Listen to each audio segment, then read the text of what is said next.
Judy Westwater isn't your run-of-the-mill aid worker. This 61-year-old grandmother who was born in Britain is actually on familiar ground when she offers help to abandoned children living on the streets of Johannesburg. Coincidentally, some of them sleep rough in the very same alley where Judy also sought shelter almost 5 decades before. Judy, I know you're not from Johannesburg, but tell me how you ended up here as a child. My father was fleeing from the authorities in Britain.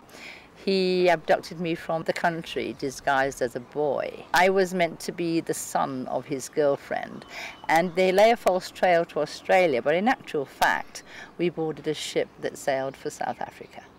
So how did you end up being in Johannesburg? Because when we arrived here, we arrived in Durban, and then we came up by train. And my father had managed to get us into an immigrant's hotel. So how did you come to living on the streets? Well, my father, once he'd got here, decided he was going off to do his own life. And his girlfriend, after that, realizing that she'd actually only been used to get me out of the country, also disappeared. And we were staying in the hotel, and my father's disappearance meant that there was no rent being paid, so inevitably I was thrown out and had nowhere to stay. And so I had to find my own way of living, and that was how I found myself in Hillbrow on my own on the streets.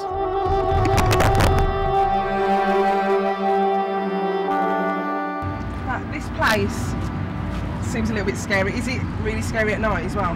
It is scary at night. It was scary for the kids at the moment because so much happens here. There's shootings, there's murders, there's all sorts of things. This is not a safe environment at all. At the age of 12, Judy lived rough on the streets for 2 years.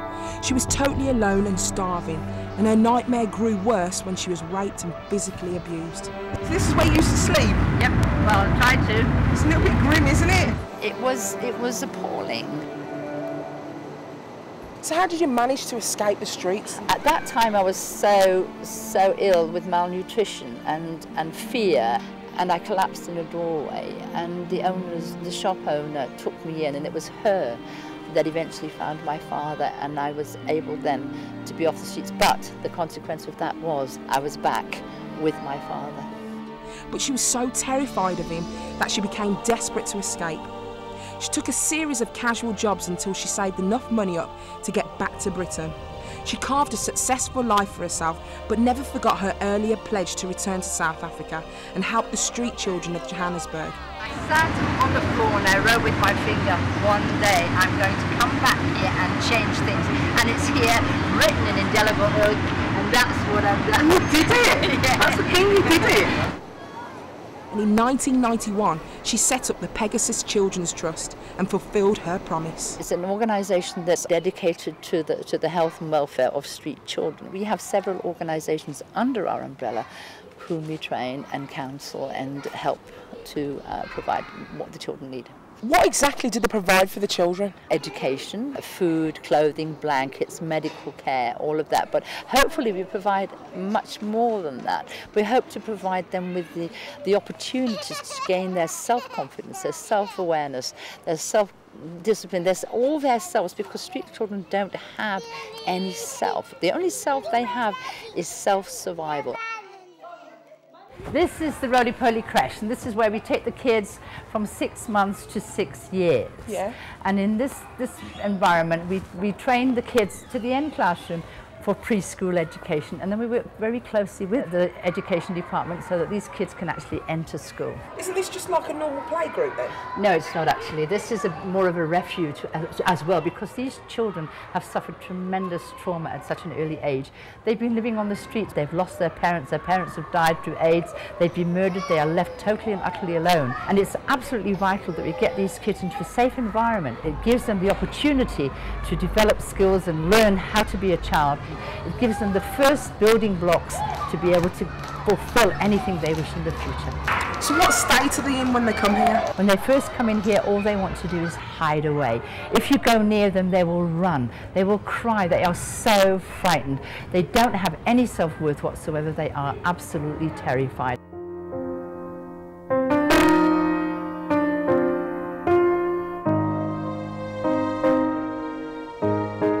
This little baby, Judy?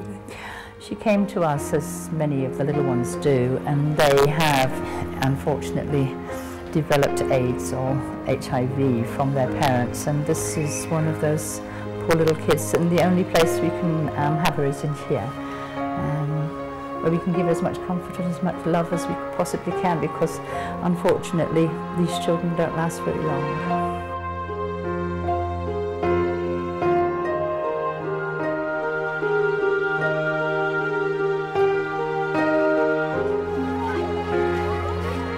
There are about 500 children between the ages of a few months and in their late teens, seeking refuge and support from Judy and her project.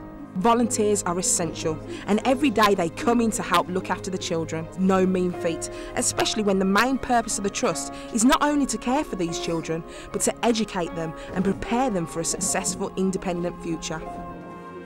This is now our senior class of the preschool, and they're full of confidence. All that trauma in the beginning is now off, or raring to go they are. And they've got confidence sky high. Sky high! And they've got something here for you. They've got a wee present. Really? Yep. Oh, let's go and get it. Present. Hello. I hear you've got something to show me. Is that true? Yes. Go for it then, let's see.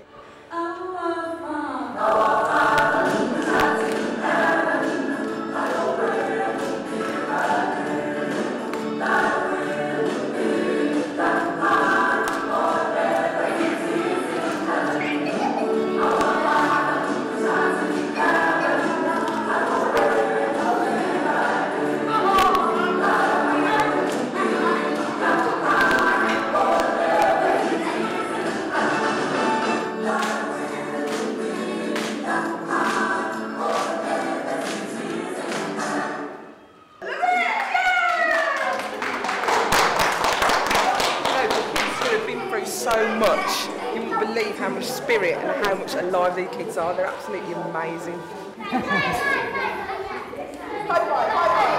We have many other kinds of projects, the drama, the music, the sports, the theatre, the circus skills, all of those things, so that children can gain awareness, artistic awareness, and also academics. So hopefully we're giving them the balance.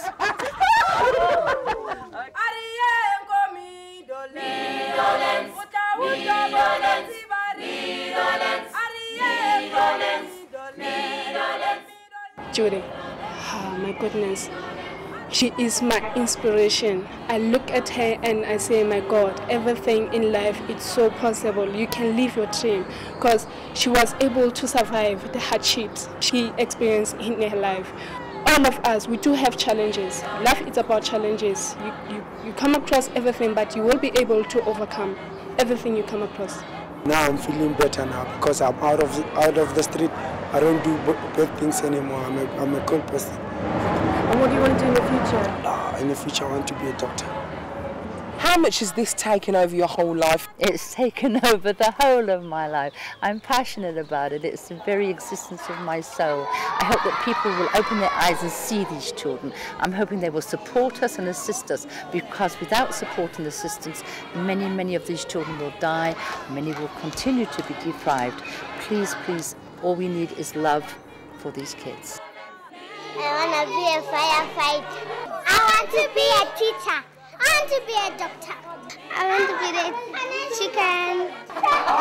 Judy is truly an amazing woman, a Wonder Woman indeed. She's helped to open the world's eyes to the plight of abandoned children, and she's made a big difference to thousands of children's lives here in Johannesburg. And let's hope her message goes on. Isn't that right?